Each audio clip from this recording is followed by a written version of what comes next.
Hey, another episode, I don't know, 100 and something going here. And round two, we got a special guest in today we've been really excited for. Sam Melamed's back. Sam, I think you've been our most popular guest. Not that we've had a ton of guests, but yeah, I think you've been our most popular one so far. No one's more surprised than me to hear that, but I do love nerding out over insurance and business and life, and you guys have a great podcast. Myself and my team listen regularly, and love to be a part of it. Love having you back. We've already been geeking out for the last, I don't know, hour or two, talking off camera, and really more of the discussion was, what do we actually need to cram into a short period of time? Because I think we could go for 6-7 hours and just really get deep. But 6-7 for sure. Yeah, there we go. Hey, that's already the second 6-7 reference on the podcast. So that's, all the parents that have kids will appreciate it. You know that's going to be an industry meme. I got 4 kids, and my kids will watch this podcast, and they'll get a chuckle. Yeah, right. They'll be like, good job, Dad. All right. Well, first of all, great job on already creating some wonderful content for us, Sam. Well done. Yeah. So where do we want to go from here? I think we probably should be talking about just in general. Right now in March, it feels like it's. Well, let's let Sam just quickly reintroduce himself. As what his current roles are. His talking head pontificating status, like his hats that he wears, chief nerd in the industry. Sure. Yeah, I'm the CEO of NCD. We're a supplemental benefit plan. So we build and distribute and administer supplemental health plans. So dental, vision, accident, working on some other new plans under the hood.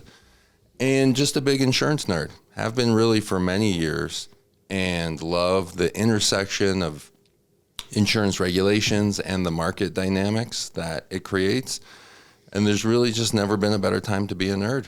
And so I find, what you guys do here is a breath of fresh air, because there's a lot of conversations that happen with a high level of fidelity in back rooms in the industry, but rarely is it happening out front. Mm-hmm. And I think a lot of the people with very interesting perspective in our industry either feel muzzled or they muzzle themselves. Yep. And it's often hard to really find out the real vibes of what's going on.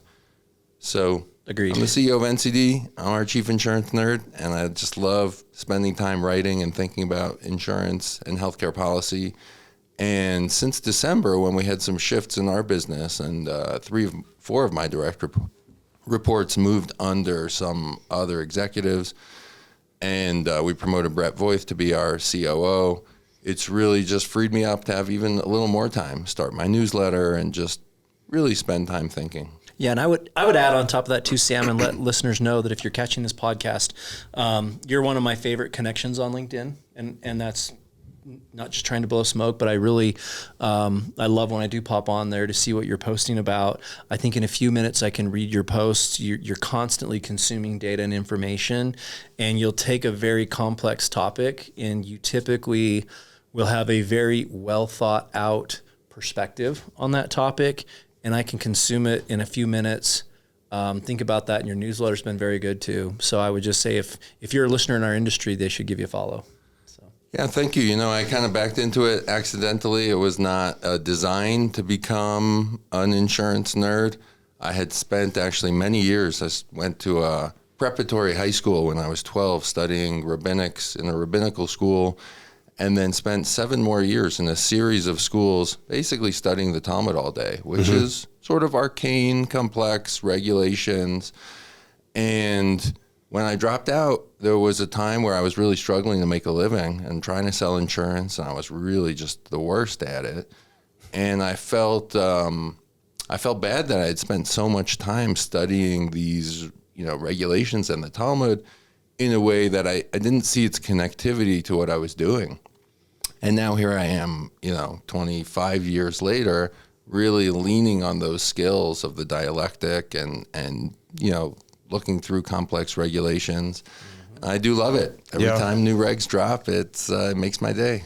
Well, there's only a handful of people really in the industry, I feel like, that want to dive deep in the industry and the regs and know what's going on like you do and like we do, and then be able to, like Dan said, make it digestible for the average person, the average agent. So I really appreciate that. And that's a great service that you do. Yeah, most other people, it's they're paid and it's their job, and it's a staffer or something. It's like, hey, you're going to dive into this boring document and it's 700 pages, and you're going to give me a briefing on it. Those people have to do it, right?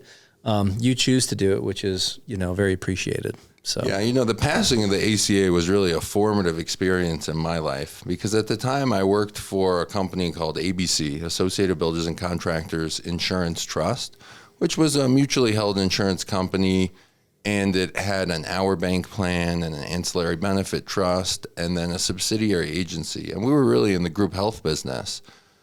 And when the ACA passed, suddenly we saw, these laws are specifically going to be harmful for construction companies. The 3-to-1 age ratio, pulling out SIC code from underwriting, pulling out gender, where many of them are young, male, tough guy syndrome. And being a part of coalitions and the debate in DC, and really seeing, number one, that you can actually influence the way the regulatory environment goes if you become a student of the game and you're participating and you're meeting, it's ultimately just people. But also to see that often legislation and regulations, when they meet the market dynamics, don't always play out the way earnest, well-meaning people want them to or think they will. Yep. There's very unintended consequences, shall we say, right?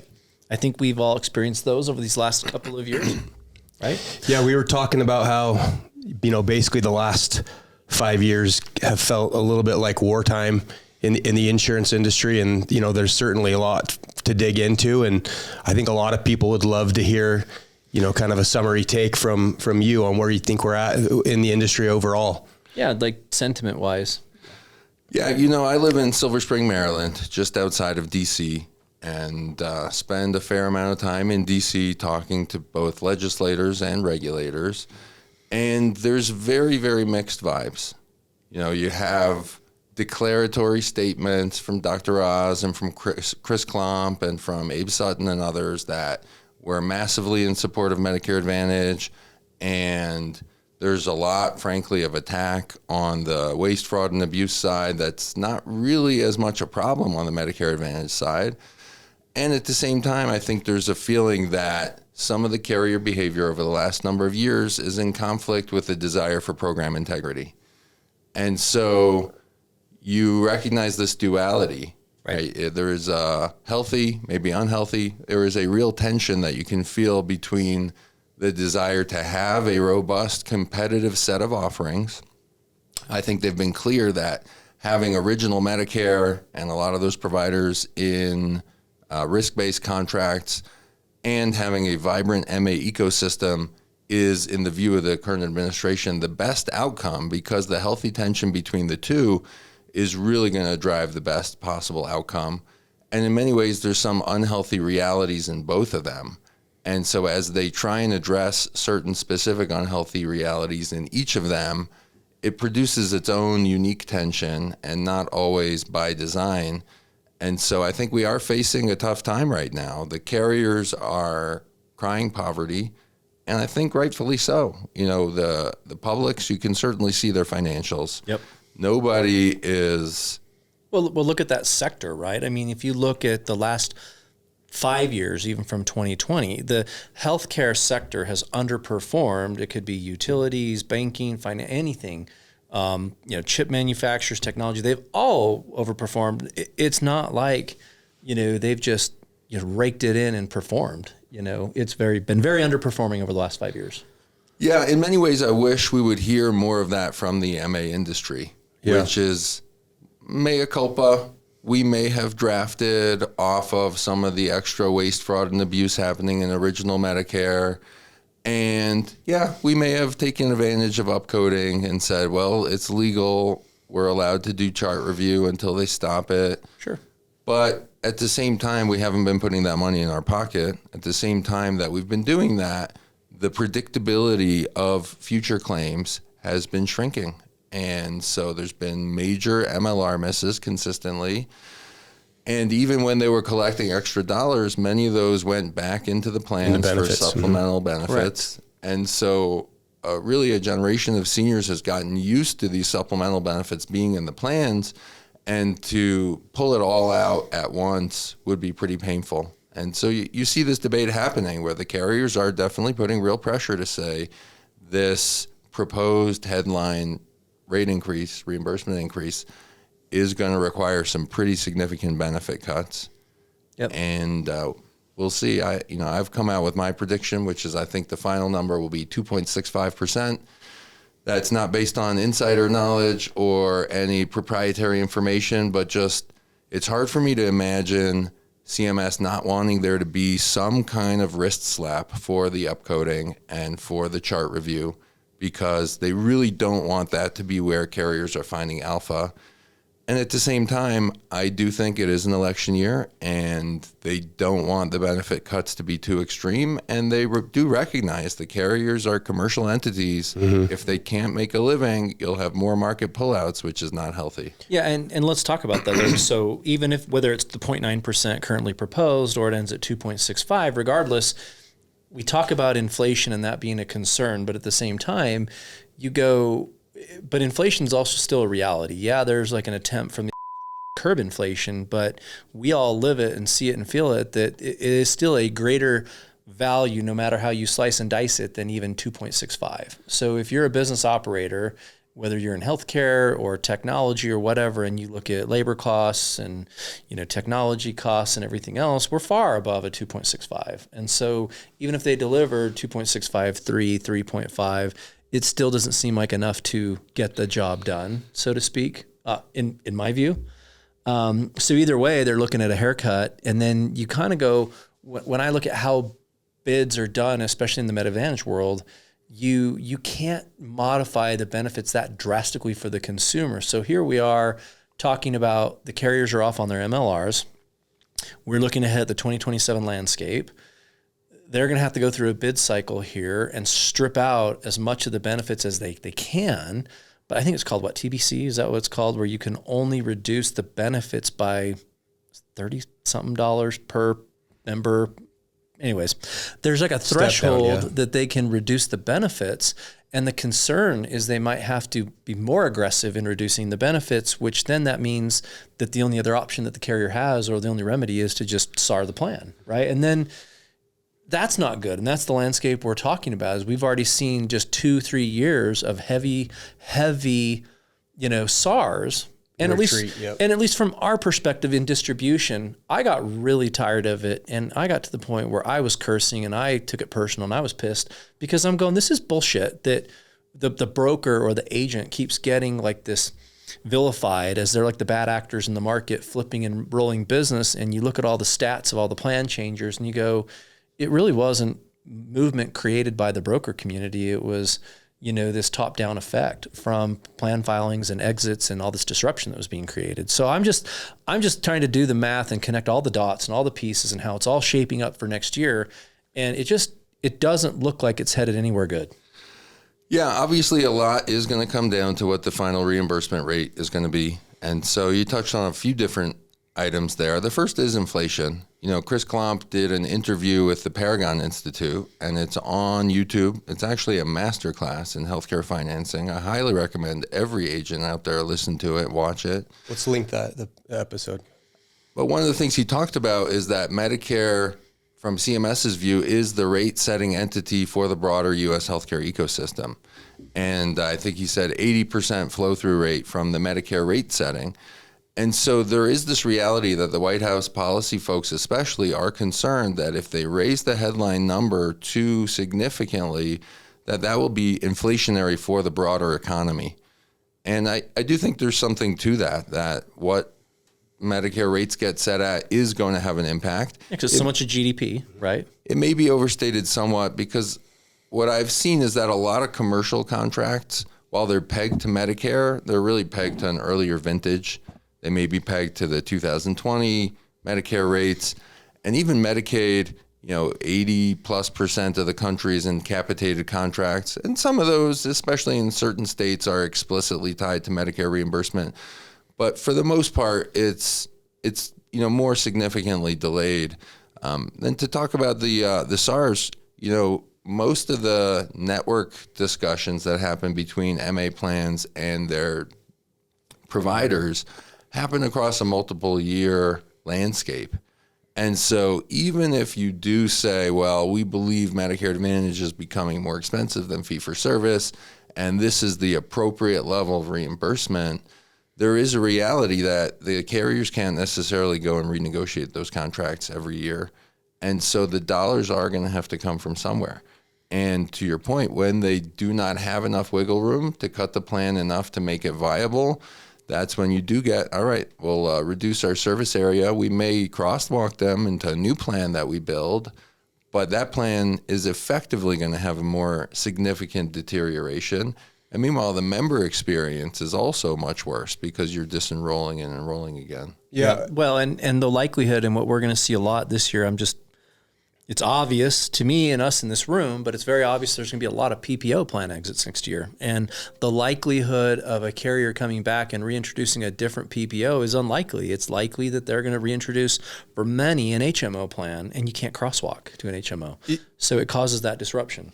Yeah, I think that, just to kind of summarize the landscape of where we've been, a lot of agents, let's say they've been in the industry less than 10 years, all they ever saw was Medicare Advantage getting better year over year over year. And it was like, it only goes up, right? It only gets better. We can only reinvest more into benefits. And now we're basically seeing a restoration back to these pre-2015 levels. And where we ended with this year, some of the statistics is, 7 states saw Medicare Advantage decline in numbers for the first time ever. There was less MA growth overall. Right. And we just seem to be unwinding and peeling back the 10 years of progress on MA proliferation.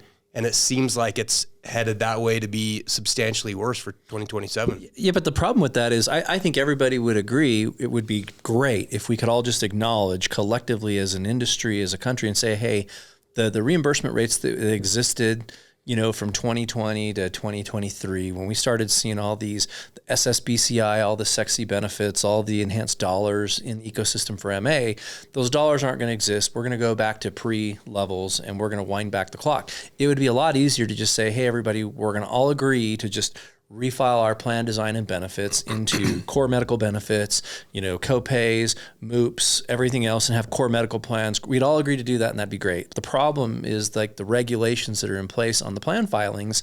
You can't just do that, and now we're going to have just multiple years of just chaotic plan filings and degradation of benefits and disruption, and these SARs, and then these carriers are picking it up and they can absorb so much of the pressure, and then they're going to have another year of so it creates a roadmap in my mind, that unwinding of 3 to 5 years of very ugly, miserable pain instead of just being able to do something sensible.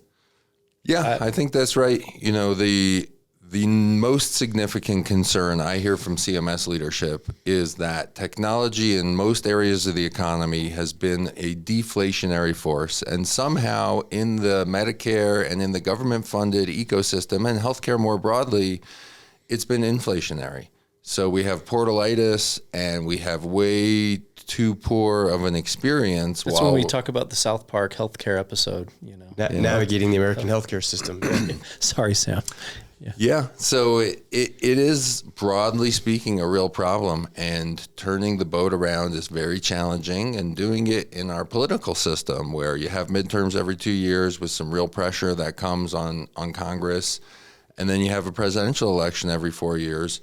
And while there are some amazing people at CMS who have stuck around consistently through multiple administrations, there is a reality that there's generally a policy difference. There's a political lens that gets put on what are the core priorities here, and they may change a few years down the road, but the carriers have to adapt right now, and it's very hard to field negative margin year after year, and it's going to have to come from somewhere. And this would be negative margin years. 27 would be 3 years in a row or 4 years in a row? 3? I think we're 2 years in a row now.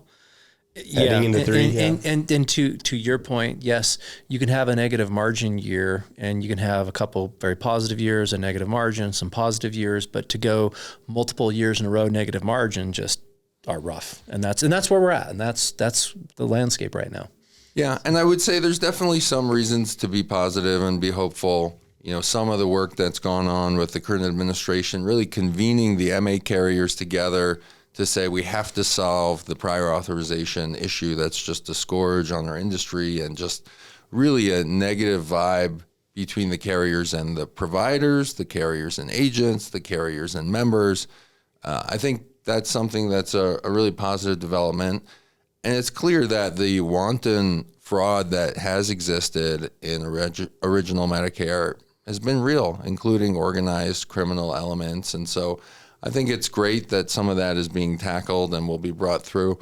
And generally speaking, when you have a hard market, when you go through tough times, that sometimes will forge excellence. It will force carriers to be innovative and to figure things out, provided that the regulatory construct allows for it. To your point, there are some shackles that the carriers have that just make it really hard to adapt as quickly as they may need to. Yep, it's really tough. And while I forget about it, we've spent a lot of time talking about, because when we talk about Medicare, we talk about MA as being a big driver because, for better or worse, it's, more consumers are covered on Medicare Advantage than any other line of business. But now we're seeing all this disruption that we're talking about in the Medicare Advantage landscape, but it's having very, very real effects on the Med Supp marketplace as well, right? I mean, and that's another thing that I think is really important because we have to look at the whole picture. I mean, our agents and distribution sell very diverse product portfolios. We sell Med Supp, and we were talking about, United Healthcare had, AARP had 27% rate increases, but that's not uncommon. It's not picking on them. What we've seen over the last 2 years with all the SARs is that it gives all those people in those, plan exits, a special election. They can get on a Med Supp, and they don't have to go through the health underwriting, and it is spiking up, the premiums and the risk in those Med Supp books, as well as more and more states going to birthday rule. And as you're seeing that overall, these Med Supp carriers are really having a very hard time controlling their premiums. It's really challenging. And then also the IRA, the Inflation Reduction Act, has had very, very negative effects on PDP. And collectively, those two things together are making the path for a Med Supp consumer really difficult. And I'm looking ahead at the next year and the next 2 or 3 years, and it's just going to get exacerbated. Yeah, I think there's some reasons for extra concern, and there's a few reasons to be optimistic about what's happening in the Med Supp industry. And, it really is one of the most intractable moral questions that exists, right? You have people who came into Medicare Advantage at a time when there were PPOs and $0 premium, and they're making a choice for the rest of their lives, for their future, what to do. And then suddenly 3-4 years later, the plans available are vastly different. And someone may get cancer and say, well, I had Mayo Clinic in my network 3 years ago, but I don't have them in my network now. I really want to get over to original Medicare. And at the same time, if you don't have any predictability or stability in those risk pools that are truly underwritten and being paid for by the premiums that members are paying, then they become unviable. And so the last 2 years have been the roughest in the Med Supp industry in a long time with these very unusually high rate increases. A couple of major carriers have pulled out, and some of those dynamics are just going to get worse. The one place where I think there's a lot of reason for excitement is that CMS and CMMI have both been focusing heavily on program integrity for original Medicare. And although you rarely hear them talk directly about that's impact on the Med Supp industry, it's almost one for one. Yep. When they save money for original Medicare through program integrity efforts, they save money for the Med Supp carriers. And so you have the WISER model, for example, that Abe Sutton and the CMMI group put out that is starting some prior authorization, AI-based prior authorization on a shared, not shared savings model, but that's in right now. It's going to be for 6 years, 6 states, something like that, right? Yeah, it just launched earlier this year in 6 states, and it's I think it's 10 specific conditions, many of them that were most prone to abuse, either through true fraud or also waste, that are going to be required to have this prior authorization. But you also have things like the skin substitutes, where is it fraud? Is it waste? It's somewhere in between. There's probably a lot of fraud, but also a lot of waste where there was just no control in place. And so you had really runaway costs that the MA carriers did not bear, where suddenly it's $10 billion a year that original Medicare is paying, right, and Med Supp is paying 20% of that. Correct. And so CMS changing the way that those codes get reimbursed automatically had a big impact on the Med Supp ecosystem. And the fraud war room that Kim Brandt, the COO of CMS, has put together has been very focused on rooting out and understanding and using big data and AI and machine learning to find the fraud. Now, as I understand it, it's slow to pass that information on to the Med Supp carriers. And so unfortunately, even when CMS knows that there may be a fraudulent urinary catheter provider, this is a real example that someone from the Office of the Inspector General told me, that once a month they'll send those files out, and within the duration from when CMS knew it was fraud until the Med Supp carriers understood it was fraud, it's already paid. They paid out tens of millions of dollars in fraudulent claims. And so as those rails get built and get tightened up, I think we will see some of those inflationary pressures on the Med Supp rates start to come down. On the birthday rule side, it's AARP is really the largest organization that pushes it. I believe some of the MA carriers are also quietly funding some of those birthday rule efforts. And again, it's a sticky moral challenge. There's definitely people who I would be very empathetic to on a personal level who will be helped out by a birthday rule. Yep. But ultimately, it's going to penalize much more people. Sure. People who came into that risk pool originally and maybe who did take more ownership over their health, and those risk pools, as they deteriorate, Correct. make it much more challenging to be affordable for long-term viability for people. Yeah. Yep. So let me ask you, so just when we talk about vibes and where we just talked about with the Wiser model and original Medicare, last year for the first time in years, original Medicare enrollment increased by about 600,000. And it's pretty shocking to me because I never thought that I would see a leaning administration where we're moving off. You said bad words. Yeah. Dang it. Moving off of like they say they're pro MA, but yet a lot of the actions and efforts are going towards making original Medicare more viable. And so me as an agent and in distribution, I go, is this the future? Are we trying to go back to making the government original Medicare being the viable provider instead of these private insurance carriers or the supplement model? And I just go, where does that leave room for distribution and agents in the future? And is that the direction that we're going to be heading? Yeah, it's never been more complicated to be a senior, to be a Medicare beneficiary who needs to navigate your choices. It's never been more complicated. And frankly, 2027, the AEP and the run-up is going to be the most complicated since. And as we talked about, you have the MA challenges, you have the Med Supp challenges, you have the PDP challenges, and you have plan exits, and you have network disputes. And so there has never been a time in history where seniors more need high-quality guidance from agents and brokers. I don't see this administration believing that the navigators are the answer there. They have cut funding for navigators, and I think if you look at the Health Affairs article that did secret shoppers with the navigators, you can really see that the optimal way to get quality advice is from an agent or broker who has a commercial interest. Yep. And there are trade-offs to the commission model. There's certainly trade-offs to brokers not being rewarded for being great actors or helping navigate the healthcare ecosystem. Although Scan Health Plan was the first, I think, just announced that they are going to be rewarding brokers for that.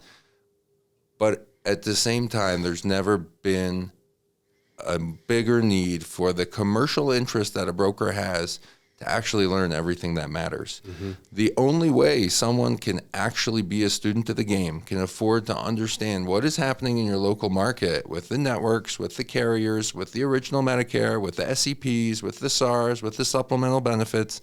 The only way is if you can make a healthy living, if you can feed your family by dedicating yourself to helping these seniors, then that will produce the alpha, that will produce the expertise that is more necessary. And I know there's some who say, well, AI will fix all this, and I don't see it. And I think there's really multiple markets here. There's definitely an addressable market of young 65-year-olds, young 70-year-olds who are cognitively as sharp as they've ever been and who understand they're digitally native, they know how to utilize these tools. And then there's a lot of people who are 79, who are 84 and are really struggling to comprehend. And I don't view AI as being the solution to that. And then there's just the human element. Mm-hmm. I am a speciesist. I love people. It's super important in our business at NCD that every phone call be answered by a live human, that there be that human interaction and engagement. You might be the only adult they talk to all day. Mm-hmm. Right. How do you really surprise and delight someone?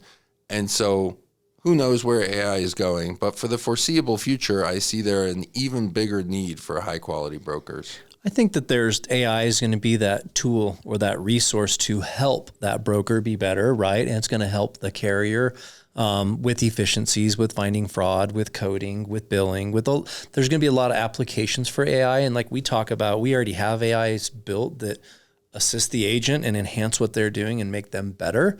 And I think that's how it's going to be leveraged. But to your point, it's not going to be the solution. That's going to just make people better and more efficient. But one thing that we maybe didn't talk about a lot too, and that was we talked about the Part Ds as well in that component. And I think that's been one of the hard things as well in that consumer that gets a supplement is they have that Part D.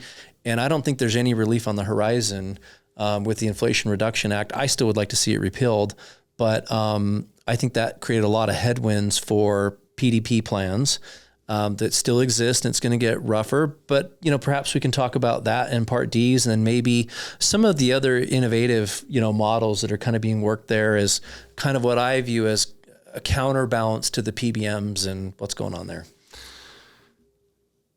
Yeah, very leading question. So. Yeah, there's a lot there for sure. So, the PDP market is fully destabilized. I think It's fair to say, a couple years ago, Centene was the first carrier to say we're actually going to pull renewal commissions that we had committed to the market because we're just really struggling. And it'll probably be a few years before we really see whether that was a great business decision or not. I can understand the pressures they were under. Last year, we saw Humana and others say we're going to have to get rid of commissions on PDP, and I do believe there's not going to be any national carriers that are going to have major commissionable PDPs this year. I think what we have seen, the CBO issued their report where they were just shocked to find that the runaway spending that came after the IRA was so much worse than they had predicted or that they thought was going to happen. And it's really all about shifting consumer behavior. There was a view that we are going to take this corridor of risk that consumers are bearing and we're going to do them a favor and we're going to take it from them. And that is a great favor, actually. There's a lot of people who really needed that and for whom those dollars mattered. But at the same time, when there is no consumer skin in the game, you do see massive behavior shift. I think, frankly, that getting rid of $0 premium MA plans in general would be a good idea, that even $5, there should be some skin in the game. People value what they pay for. And even though they paid for it over many years with their contributions in payroll deduction, you do need to feel some agency and see some dollars going out the door, in my view. Look at going from F to G, right? And what changed there in the Med Supp market, right? So that's exactly right. So on the PDP side, the last administration, when they saw the PDP bids come in, decided to put together this Part D demonstration and to basically buy down those bids with some extra funding. And last year, they continued the demonstration, but they pulled back on it, and they were explicit in their notices that they hope to continue to pull back over time. And so that's going to put some real pressure on the PBMs. Now, some of the models from CMMI and some of the MFN, Most Favored Nation, negotiations that the administration and Chris Okay, Plump we'll call it a swear word on here, right? have been putting forth will legitimately put some downward deflationary pressure on the underlying cost of drugs. But at the same time, it's hard to imagine there being a really vibrant PDP market. And there's a lot of agents right now who are struggling with what to do here. You know, we have Med Supp clients who need help, but my errors and omissions insurance doesn't cover me if I'm not commissioned and if I'm not the agent of record on a plan. So can I advise a member at a time when the dizzying changes in the formularies and the deductibles is happening with, you know, full exposure there is a real challenge. And then there's the practical reality of just the time and bandwidth you have to do things that you're not paid to do. Exactly. Conscientious brokers do seem to still be advising their clients, and there's a lot of cool technology providers that are making it easier now to evaluate. CMS even worked on an AI-based drug, what would be the right word? A lookup tool? A lookup tool on Medicare.gov, on Medicare Plan Finder. And it's not perfect, but there are technological tools that are making that easier now. But it's a very tough time in the PDP market, and that has its own stability concerns for the Medicare supplement market.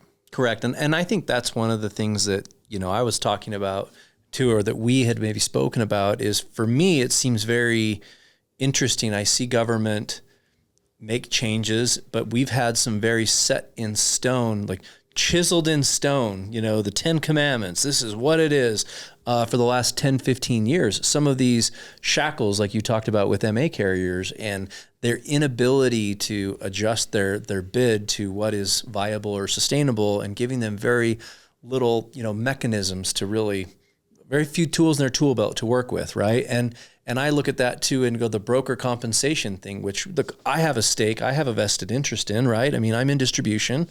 I work for carriers. I have agents and agencies all over selling products to consumers, and we want a vibrant marketplace.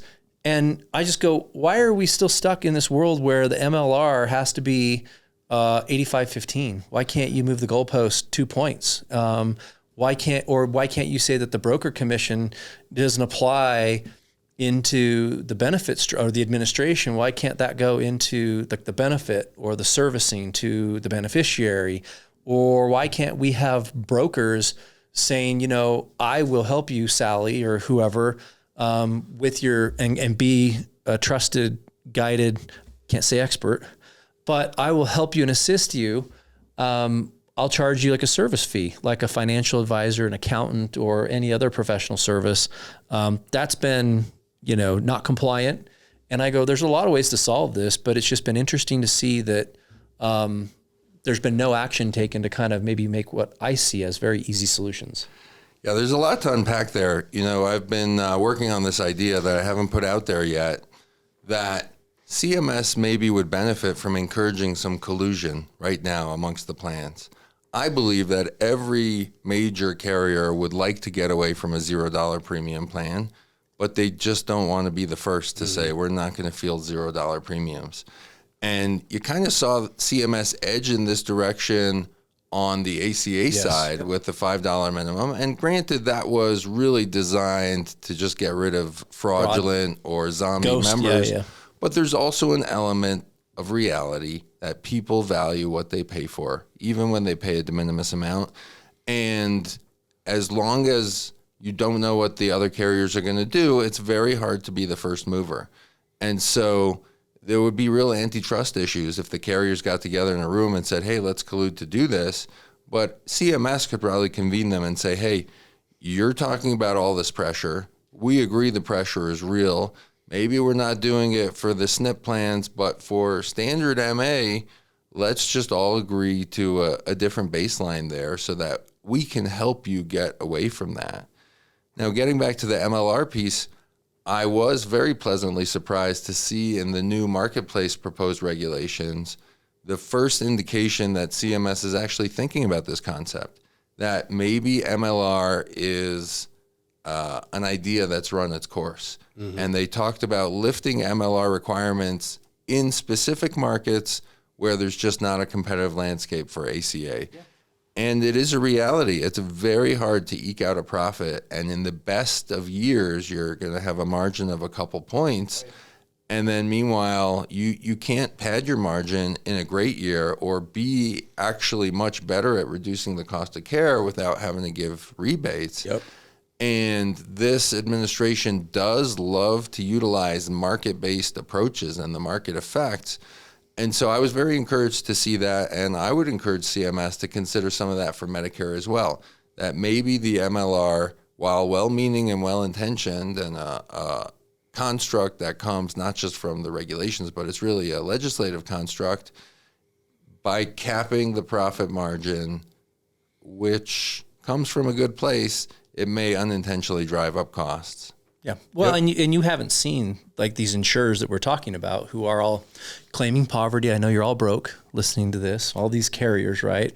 It's not been reflected in their earnings, like their balance sheets, right? They have not. In other industries, they don't have these MLRs, right? In these other industries. And, like we were talking about, well-intended, but especially when you start thinking about, let's even say MA plan design in a rural area, right? I mean, I come from the days when, you could sell an MA only PFFS, in the middle of nowhere, and consumers still wanted it, even though the benefits weren't as rich. And you think about just how healthcare works with like FQHCs in these rural areas and these plans and go, well, having an 85-15 MLR doesn't make sense in those areas like it would like a major metro area, right? And that's like, hey, CMS, like I'll raise my hand here. I can walk you through why that doesn't make sense, but it seems very clear to me. And why can't they make those modifications? So yeah, and there's some interesting timeline issues here. So they have given out grants to all 50 states from the Rural Healthcare Fund, and I think there's going to be a lot of very interesting petri dishes. And while some have suggested it was administered in a way that maybe didn't reward some of the states that have heavier rural populations, the reality is they took a very careful, close look at the experiments that they wanted to see happening to find ways to drive down the cost of care. And so this is not just a giveaway to rural hospitals to keep them solvent, but it is a petri dish. Now, the reality is it's going to take a few years before those experiments run their course, before there's any real ideas that can be ported to the rest of the industry. And as a close watcher of the industry, I think there's a lot of people just concerned that it's going to be a rough couple of years until some of that happens. Yeah, and sorry, Mike, and then I'll let you go. But I was going to say, but I'm indicating too when I'm thinking about markets, and whether it's Jared Strock or you or George at Deft, and people are posting all these stats, and you can go look at the states like Wyoming or the Dakotas or Vermont or these kind of states that we're talking about with more rural populations, and you go, I mean, those humans in those states, they need viable products and they need guidance and they need help too, and it's just the market dynamics and the constraints that exist just don't allow for it right now, and I just see more of that happening unless they change some of it. Yeah, that's what I was going to say is the comments and the indications from CMS about, oh, hey, we have these rural funds to kind of solve these things,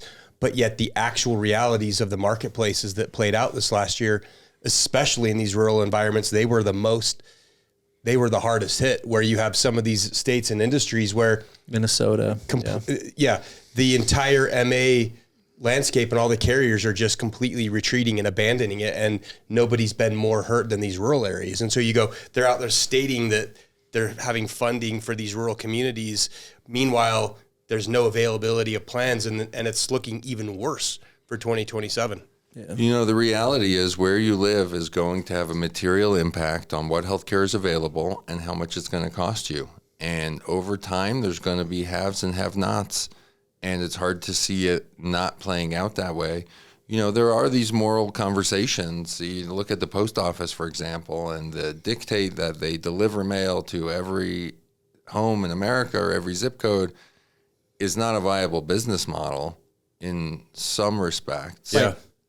Yeah, it's no different than you're laying fiber and you go, that house is an acre and I got townhouses here, I can deliver more homes. I mean, it's just how it is. And so, yeah, healthcare is more expensive in the rurals. We all know it. And the reason that we mostly talk about, we lead in talking with MA, but it just has an impact on everything. Regardless, we're not saying it because we're so just biased to Medicare Advantage, but it's because it has that direct correlation with the Med Supp market too. And then you start to think about these rural states and their premiums and their abilities to control risk pools and their viability, and it's just all related. Well, and it's been the preferred mechanism and of the way CMS was moving, and it's been driving the ship forward over the past decade, and to see it so fully in retreat mode is what's concerning. And, one of the things that I want to talk about, Sam, is I'm seeing agent retraction like I've never seen before. I mean, let's save that for the next cut. We're gonna chop this up into 2 episodes, but before we go there, save it,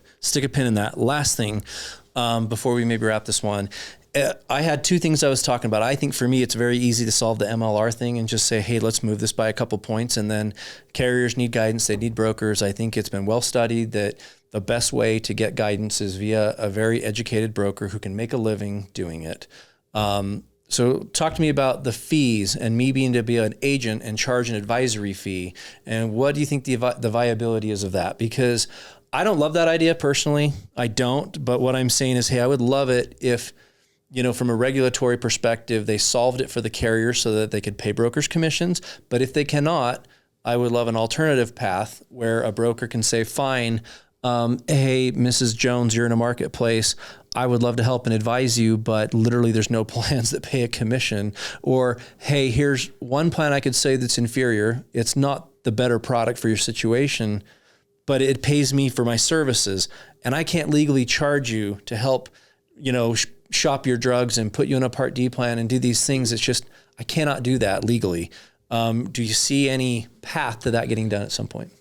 My understanding is that the statute was really designed to say you're getting paid a commission on this. You shouldn't be charging a fee. Right. Now, when you look at the reality, when you're not getting paid a commission, it's not actually super clear whether you can't already charge a fee to help guide and help someone navigate. I believe DJ Betancourt, one of the insurance commissioners this past year, was the first to issue a notice that explicitly allowed it. But it's a gray area where you have the federal statute that is not crystal clear and there's not been a lot of information forthcoming around it. And then you have the state variability where some states do have a pretty robust set of plans that pay commissions and agents can really make a nice living. And you have other states where it's really, really hard to get someone with any expertise in the market who's going to be able to make a living helping people navigate that.